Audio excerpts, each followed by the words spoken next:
Hello viewers, আসসালামু আলাইকুম। সবাইকে ওয়েলকাম জানাচ্ছি নতুন আরও একটি এপিসোড দেখার জন্য। আজকে শেয়ার করব গাজর আর গুঁড়া দুধের অসম্ভব মজার একটা সন্দেশ রেসিপি। তৈরি করতেও ভীষণ সহজ। চলুন তাহলে রেসিপিটি শুরু করি। এখানে প্রায় 500 গ্রামের মতো গাজরকে ভালো করে ছিলে ধুয়ে এইভাবে টুকরো করে কেটে প্রেসার কুকারে জাস্ট অল্প একটু পানি দিয়ে 2টা সিটি দিয়ে একটু সেদ্ধ করে নিয়েছি। আর এটাকে অতিরিক্ত পানি দিয়ে সেদ্ধ করা যাবে না, আর এটাকে এমনভাবে সেদ্ধ করতে হবে যেন হাতে এভাবে চাপ দিলে এটা ভেঙে যায়। এবার গাজরটাকে একটু ব্লেন্ডারে ব্লেন্ড করে নেব। এবার একটা ফ্রাই প্যানে আমি দিয়ে দিচ্ছি প্রায় 1.5 টেবিল চামচের মতো বাটার। আর বাটারটা যখন গলে আসবে তখন এখানে অ্যাড করে দেব প্রায় 4 টেবিল চামচের মতো সুজি।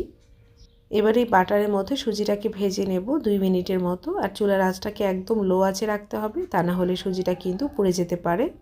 আপনারা চাইলে বাটারের পরিবর্তে এখানে ঘি অ্যাড করতে পারেন, এতে করে এর ফ্লেভারটা আরও বেশি চমৎকার আসবে। সুজিটাকে একটা পাত্রে তুলে নিয়ে এখানে আবারও অ্যাড করে দিয়েছি প্রায় 2-3 টেবিল চামচের মতো বাটার। আর সাথে দিয়ে দিচ্ছি 1 স্টিকের মতো দারুচিনি, 2টি সবুজ এলাচ।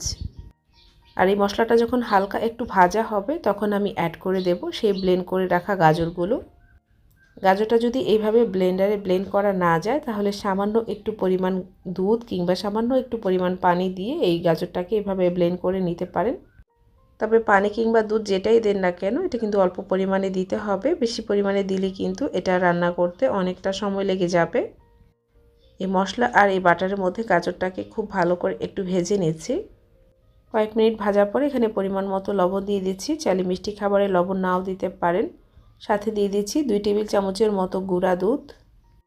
সাথে দিয়ে দিচ্ছি হাফ কাপের মতো চিনি, আর দিয়ে দিচ্ছি প্রায় 2 টেবিল চামচের মতো কনডেন্স মিল্ক।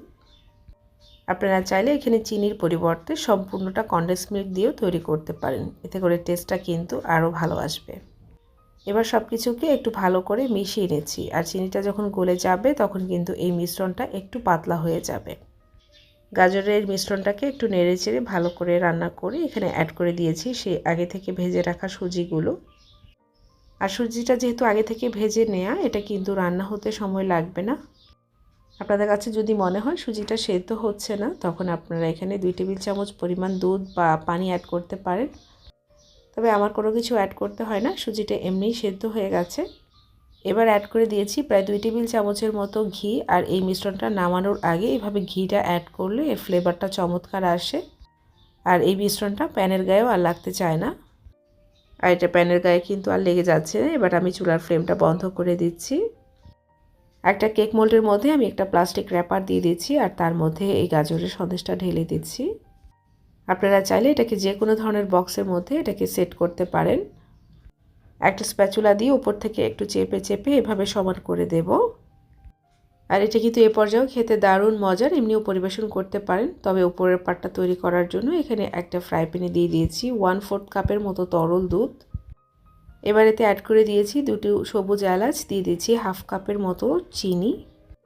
চিনিটাকে একটু নেড়ে চেড়ে দেবো। আর চিনিটা মিশে যাওয়ার পরে এখানে অ্যাড করে দিয়েছি 1 কাপের মতো গুঁড়া দুধ। এবার গুঁড়া দুধটাকেও একটু নেড়ে চেড়ে এই দুধের সাথে মিশিয়ে নেব।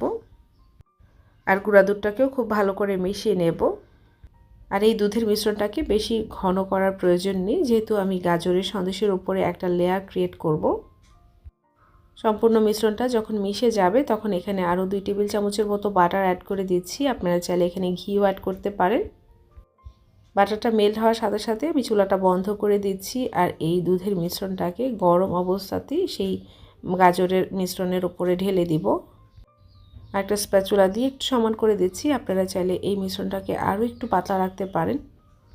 আর লক্ষ্য রাখতে হবে গাজরের মিশ্রণটা কিন্তু ঠান্ডা করা যাবে না। গাজরের মিশ্রণটা গরম থাকা অবস্থায় দুধের এই লেয়ারটা দিতে হবে, তা না হলে কিন্তু এটা সেট হবে না।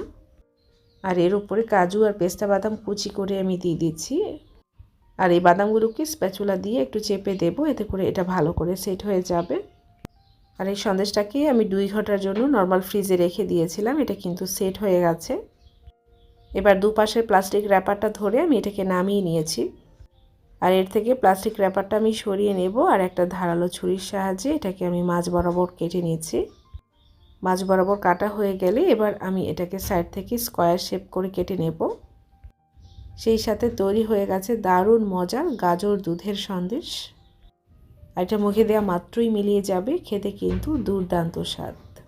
আর এই গাজরের সিজন থাকতে থাকতে একবার হলেও ট্রাই করে দেখতে পারেন। আশা করছি রেসিপিটি ভালো লাগবে। আর যদি ভালো লেগে থাকে তাহলে অবশ্যই চ্যানেলটাকে সাবস্ক্রাইব করে পাশেই থাকবেন। পাশে থাকা বেল আইকনে ক্লিক করে রাখবেন সবার আগে নোটিফিকেশন পেতে। আবারও দেখা হবে নতুন কোনো রেসিপিতে ইনশাআল্লাহ। আজকের মতো এখানে বিদায় নিচ্ছি। আল্লাহ হাফিজ।